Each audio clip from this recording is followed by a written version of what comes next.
O livro da vida. Testemunho de Glória Polo.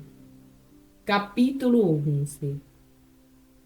Preguiça para ir à missa. Jesus mostra-me como eu dedicava 4 e 5 horas ao meu corpo no ginásio e nem 10 minutos diários de amor tinha para o meu Senhor. Nenhum agradecimento ou uma oração bonita. Não, nada. Pelo contrário, eu até rezava o terço às vezes. Começava com toda velocidade, no intervalo da novela. Pensava para mim mesma. Consigo rezar o terço enquanto dá a publicidade. Eu começava a rezar rapidamente. Nem sabia o que estava a dizer. Preocupada se a novela já tinha começado ou não e em que parte já ia. Sem elevar o coração a Deus, Jesus continuava a mostrar-me como eu nem sequer era agradecida com Ele. É a preguiça que me dava para ir à missa. Quando eu vivia com os meus pais e a minha mãe me obrigava, eu dizia: Mãe, mas se Deus está em toda parte, que necessidade tenho eu de ir para lá, para a missa? Claro, era muito cômodo para mim dizer isso. E Jesus mostrou-me. Eu tinha o Senhor 24 horas por dia para mim. Toda a minha vida Deus cuidou de mim. E eu tinha preguiça de ir um pouquinho ao domingo, mostrar-lhe o meu agradecimento, o meu amor por Ele. E o pior de tudo isso foi não saber que frequentar a igreja significava ir nutrir a minha alma. Mas eu dediquei-me a cuidar do meu corpo. Tornei-me escrava da minha carne e esqueci-me desse particular, que tinha uma alma e nunca cuidei dela. E da palavra de Deus, a Bíblia, eu até dizia descaradamente que quem lia muito a Bíblia ficava louco. Capítulo 12. Blasfêmia. Eu cheguei ao ponto de blasfemar, e a incoerência da minha vida levou-me a dizer: qual Santíssimo? E Deus vive ali, na pícide e no cálice? Os padres deveriam colocar aguardente, para que tenha bom sabor. Capítulo 13. Criticar e caluniar os sacerdotes. Até que ponto chegou a degradação da minha relação com Deus? Nunca alimentei a minha alma e, para rematar, não fazia outra coisa que não fosse criticar os sacerdotes. Se vocês soubessem como fiquei tão mal nessa parte diante de Jesus, o Senhor mostrou-me como ficou a minha alma com todas essas críticas. Além disso, imaginem que chamei a um sacerdote de homossexual e toda a comunidade ficou a saber. Quanto mal fiz? Não imaginam quanto mal fiz a esse sacerdote. Não, nem vou contar essa parte. Seria demasiado longo.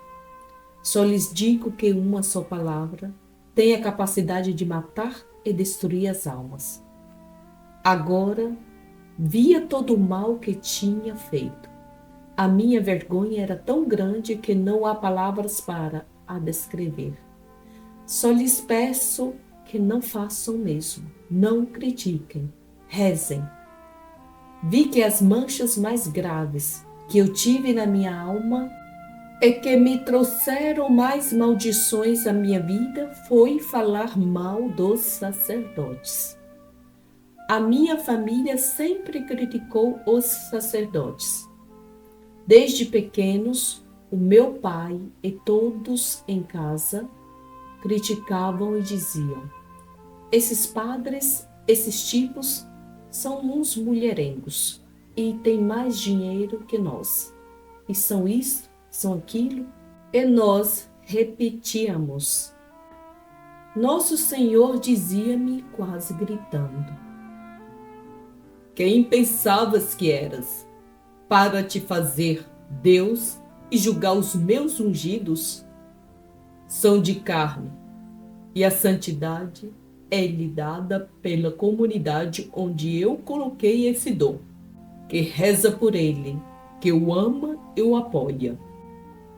O demônio odeia os católicos, especialmente os sacerdotes. Sabiam, irmãos, que quando o sacerdote cai, essa comunidade responderá ao Senhor pela santidade do mesmo. O demônio odeia os católicos e muitíssimo mais os sacerdotes.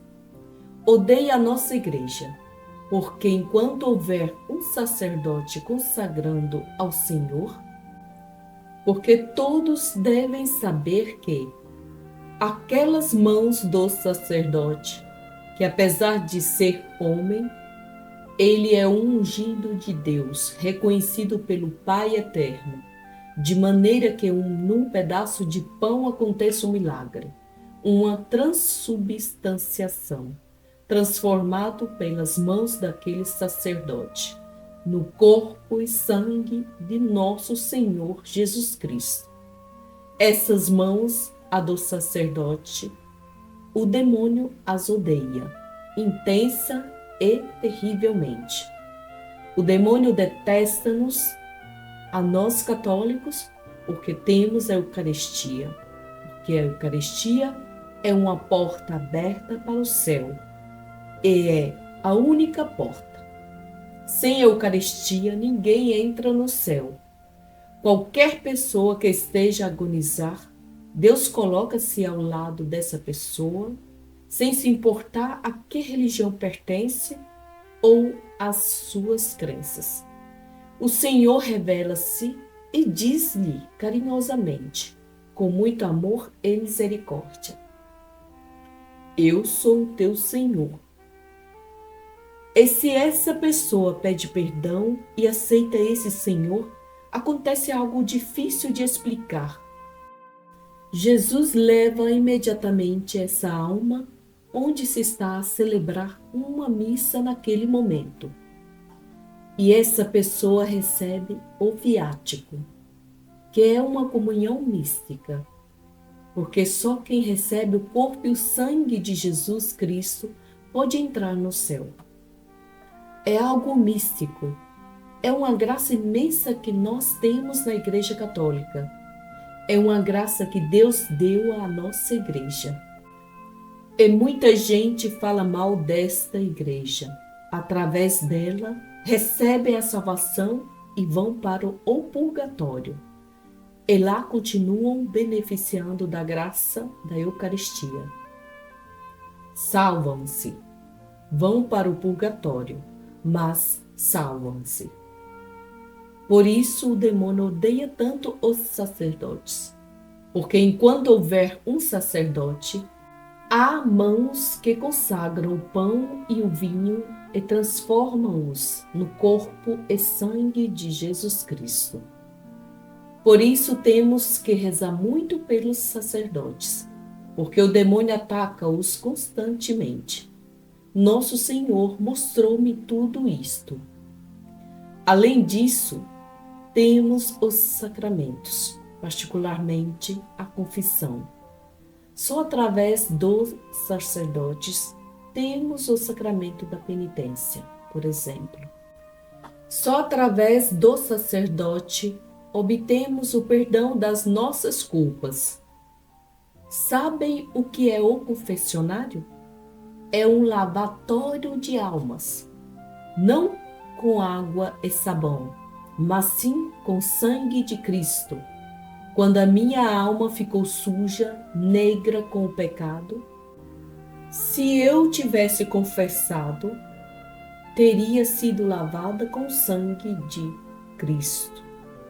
Além disso, romper-se-iam as correntes que me atavam ao maligno.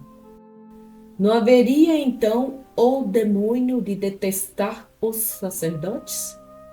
Mesmo aqueles sacerdotes que são grandes pecadores têm o poder de absolver os pecados. E o Senhor foi me mostrando como, na ferida do seu coração, há coisas que passam acima da inteligência do homem, mas que são realidades espirituais e são de verdade mais reais.